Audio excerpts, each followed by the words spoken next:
So good morning mga buddy, nato diri karon sa atong vlog. Kani padulong sa kusbalayan ni kay maglaw gusto kong iring. Syempre, nabay tay mga responsibilidad sa atong kinabuhi nga dapat atong buhat ng gamay kay atong kabuntagon diri mga buddy. Atong kabuntagon ang kani. Fast forward buddy, padulong ko sa eskwelahan buddy kay medyo late na, alas 7:30 na. O goodbye tindahan. O kani nga pala buddy. Patungas na ko diri sa among hagdan padulong sa third floor. Ug kani nga part sa buntag ang pinakadili na ako ganahan ba di kay pertigid in town kahangat. Parigaba. Anta ba di mo makasuway nga sa third floor mo butang yung room kay grabe gid kahangat. Di gid masilbi og masigir ra kag kaon niya di ka ba masig sa kasaka og third floor.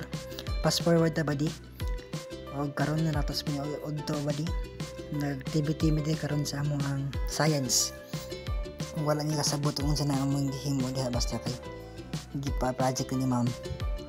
Og napod diri mga classmate ba di mga ka-groupmate na ko ba di. Og bisag unsa ka ba di adud ba di gapo ko mo gina ba damn. Og kani ba di padulong nami sa amo ang i-perform ba di og mo i-submit ni ma'am para among i-explain nga nung para asa na nga kuan o kuan ba di gamay context sa amo ang project.